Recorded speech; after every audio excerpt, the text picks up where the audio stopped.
본문은 하나님의 말씀의 능력을 나타내는 말씀으로 많이 사용되죠. 하나님의 말씀은 살아있고 능력이 있다, 활력이 있다 하고 이제 말씀이 얼마나 능력이 있는지를 이야기할 때 자주 인용되는 말씀입니다. 그러나 문장의 흐름 속에서 보면 단순히 말씀의 능력만을 나타내는 그런 본문은 아닙니다. 사실은 말씀 앞에 심판을 받게 된다, 그런 의미를 가지고 있는 거죠. 말씀 앞에 모든 것이 낱낱이 드러나게 되어 벌거벗은 것 같이 되어서 하나님의 심판을 받는다. 안식에 들어갈 자, 안식에 들어가지 못할 자가 말씀 앞에 낱낱이 드러난다, 이제 그런 의미죠. 왜냐하면 앞부분에 안식에 들어가기에 힘쓰라 이렇게 말씀했잖아요. 복음은 들었으나 순종하지 아니하는 자들은 안식에 들어가지 못했고, 복음을 듣고 순종하는 자들은 안식에 들어간다. 그러니 안식에 들어가기를 힘쓰라.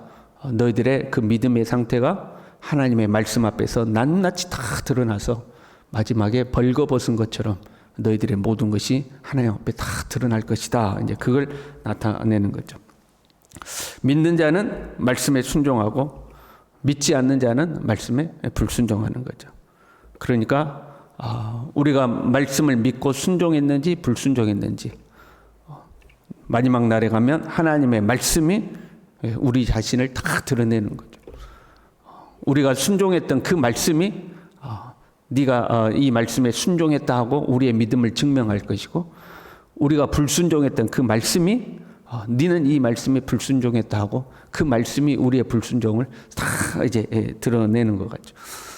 벌거벗은 것처럼 드러날 것이다 하는 거죠. 하나님의 말씀은 살아있고 이렇게 시작해요.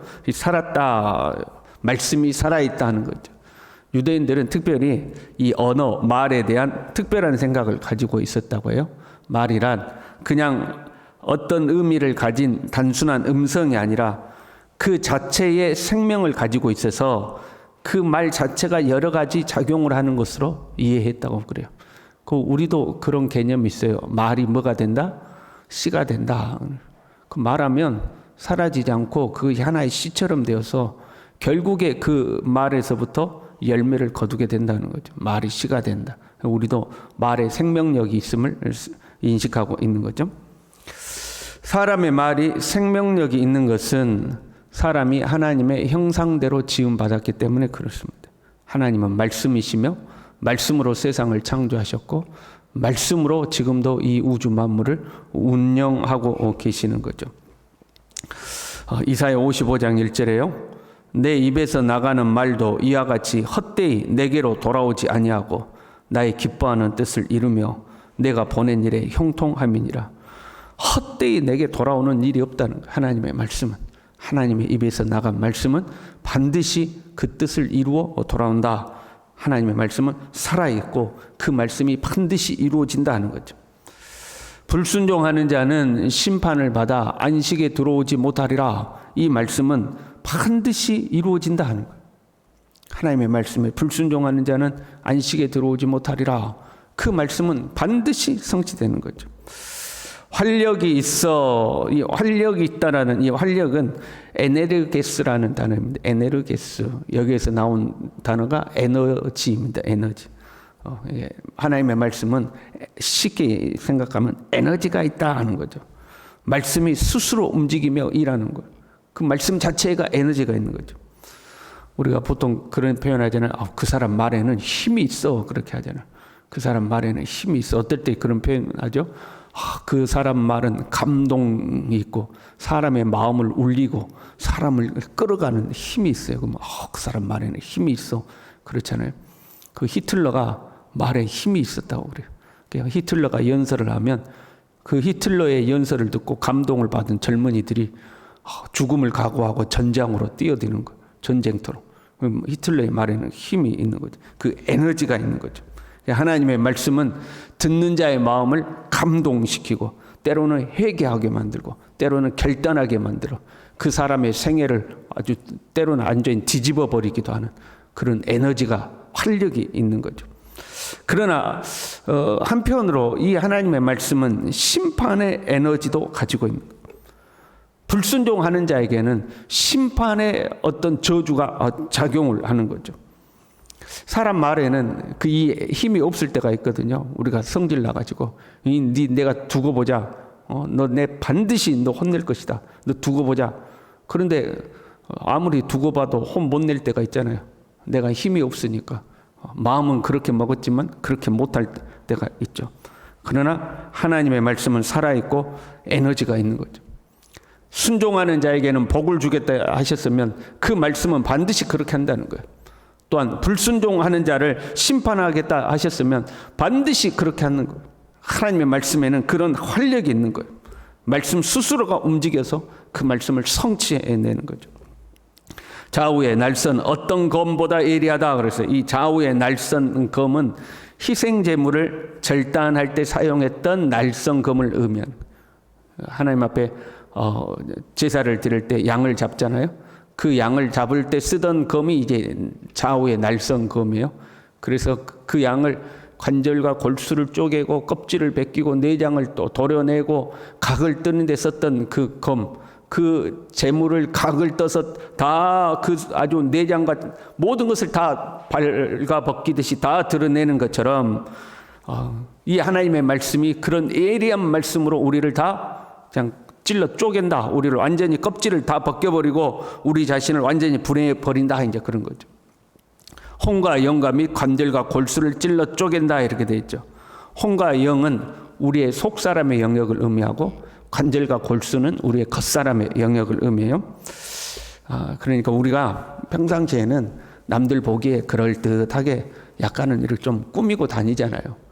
어떤 외모를 꾸미는 것도 있고 말과 행동을 좀 조심하는 것도 있고 속마음은 안 그런데 겉으로는 어머 그랬어요 뭐 이럴 때도 있고 그렇잖아요. 그게 사람 사는 방법이니까 최대한 내 마음을 다 드러내지 않고 다른 사람과 부드러운 관계가 유지되도록, 또는 내 체면도 있고 그러니까 속은 시커먼데 겉은 하얀 것처럼 우리가 우리 자신을 꾸밀 때 있잖아요. 그런데 하나님의 말씀 앞에 나중에 서게 되면 그런 우리의 이 겉사람을 하나님의 말씀이 다 거두어낸다는 거예요. 다 거두어내서 뭘 드러내요? 우리의 속사람을 다 발가 벗긴다는 거예요. 네 겉으로는 착한 척했지 그러나 네 속마음은 시꺼맸지 하고 우리의 겉을 다 발가내고 우리의 속사람을 다 드러내는 거예요. 겉으로 보기에는 선한 것 같았는데 그 속에 나쁜 의도가 있었고, 겉으로 보기에는 착한 것 같은데 그 속에는 탐심이 있었고, 이것들이 싹 다 드러내는 거예요. 양을 각을 쳐서 껍질을 벗기고 그 속살을 다 뒤집어내는 것처럼 다 드러낸다는 거죠. 때로는 우리 스스로가 내 자신을 그렇게 가장시키지 않았어도 내 스스로가 내 본심을 모를 때가 있어요. 여러분 그렇잖아요. 내가 내 본심을 모를 때가 있어요. 사랑이라고 했지만 사실은 자기 욕심이었을 때가 있고요. 자녀들을 위하여라고 우리가 이야기하지만 때로는 내 자존심을 위하여 할 때도 있는 거잖아요. 그런데 그렇게 내가 내 본심을 몰랐어. 내가 주를 위하여 남을 위하여라고 했더만 사실은 내 욕심을 위하여 내 자신을 위하여 했던 것들이 분명히 있다 이 말이죠. 근데 그 모든 것들이 그냥 말씀의 칼이 우리를 다 도려내서 그 모든 것들을 다 드러낸다는 거죠. 하나님의 말씀이 우리의 마음 깊숙한 곳까지 다 드러내고 그 마음의 뜻과 생각을 판단하신다 하는 것. 내 안에 진정한 동기가 무엇이었는지 다 드러나는 것. 하나님의 말씀 앞에 속일 수가 없는 것. 지으신 것이 하나도 그 앞에 나타나지 않음이 없고, 여기서 나타나지 않음이 없다는 것은 겉으로 드러나지 않는 것이 없다, 명백해지지 않는 것이 없다 그런 말이에요. 지금은 다 감춰져 가지고 우리가 몰라요. 다 믿음의 사람인 것 같고 다 신실한 것 같고 다 사랑이 많은 것 같고 다 주님 앞에 충성된 것 같고 다 헌신하는 것 같고, 그런데 나중에 주님의 그 칼날 같은 말씀이 우리를 다 도려내면 진짜 내 안에 있었던 것이 명백하게 다 드러난다는 거예요. 진짜 내 자신이 명백하게 벌거벗은 것처럼, 지금 우리가 옷으로 내 자신을 가리고 있지만 이 옷을 벗고 벌거벗은 것이 드러나는 것처럼 우리의 속사람이 그렇게 벌거벗은 것처럼 다 드러난다는 거예요. 그래서 우리는 그 말씀 앞에 서는 거죠. 네가 이 말씀 앞에 어떤 태도와 어떤 반응이 있었는지 그 말씀이 우리를 다 벌거벗겨 버린다는 거죠. 사실 우리가요, 자랑할 것이 없어요. 거룩하고 경건할 척 할 것이 없어요. 물론 우리가 이 땅을 사는 동안은 우리가 서로 적당한 선에서 우리가 적당한 옷을 입고 우리의 속살을 가리고 살아야 되죠. 그런데 하나님 앞에 서면요, 우리의 깊숙한 곳에 있었던 자기 중심적인 성향과 자기 욕망과 자기 욕심이 다 드러난다는 거예요. 다 드러나는 거예요. 그래서요, 하나님의 안식에 들어갈 자와 안식에 들어가지 못할 자를 나눈다는 거예요. 이것이 결산이죠. 하나님의 안식에 들어갈 자, 안식에 들어가지 못할 자, 이게 다 드러나는 거예요. 그래서 우리는요, 저 안식에 들어가기를 힘쓸지니 방심하지 말고 하나님의 안식에 들어가기를 우리가 힘써야 돼요. 어떻게 해요? 주의 말씀이 들려올 때에 너희의 마음을 완고하게 하지 말아라. 완고하게 하지 말아라. 그리고 두렵고 떨리는 마음으로 주님의 말씀에 순종하고 살아야 된다. 예수 믿었다고 출애굽했다고 끝난 거 아니다. 저 안식에 들어갈 때까지 우리는 겸손한 마음으로 두렵고 떨리는 마음으로 주님의 음성에 귀를 기울이면서 순종의 삶을 살아가야 한다 하는 거죠. 그런데 여러분 생각해 봐요. 그렇게 순종하고 살아가는 내 자신이 주님 앞에 이렇게 다 나중에 벌거벗은 것처럼 다 드러났어요. 나는 진짜 주님 믿고 의지하고 순종하여 산다고 생각했는데 그냥 나중에 다 벌거벗은 것처럼 드러나고 봤더니 온갖 시꺼먼 것만 내 속에 남아있고 온갖 더러운 것만 남아있어요. 그럼 어떡하죠? 그걸 주님 앞에 서서 나 벌거벗은 것처럼 드러났을 때 나는 밝은 빛처럼 빛나리라, 저 하늘의 별처럼 빛나는 사람일 것이다, 자신할 수 있는 사람이 있습니까? 우리 중에 자신할 수 있는 사람이 있냐 이런 거죠. 그래서 우리는 하나님의 은혜가 필요하죠. 우리가 하나님의 심판대 앞에 설 수 있는 것은 우리의 의로운 행위가 아니라 전적으로 예수 그리스도의 대속의 은혜로만 서는 줄로 믿습니다.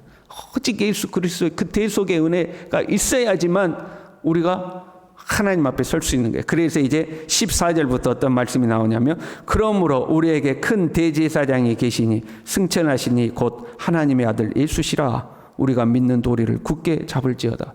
우리의 큰 대제사장 되신 예수님께서 우리의 중보자가 되셔서 우리를 하나님 앞으로 이끌어가는 거죠. 우리는 그 주님을 굳건히 붙들고 살아야 돼요. 그 주님의 은혜를 붙들고 사는 거죠. 우리 방심하면 안 돼요. 예수 믿고 출애굽했다고 방심하면 안 돼요. 주님 앞에 끊임없이 우리 자신을 돌아보고 안식에 들어가기를 힘쓰고 게으르지 말고 열심을 품고 주님을 섬기고 방황하지 말고 믿음의 길을 똑바로 걸어가고, 그래야 우리가 영원한 하나님의 나라에 이를 수 있기를 간절히 바랍니다. 기도하겠습니다. 하나님 아버지, 살아있는 하나님의 말씀, 활력 있는 하나님의 말씀, 좌우의 날선은 어떤 것보다 예리하여 우리의 관절과 골수와 혼과 영을 찔러 쪼개는 이 하나님의 말씀 앞에 섰을 때에 하나님 떳떳하고 온전하고 완벽할 자가 주님 우리 중에 몇이나 있겠습니까? 우리는 항상 부족하여 주님의 은혜가 없으면 안 되는 자들인 것을 주님 앞에 고백합니다.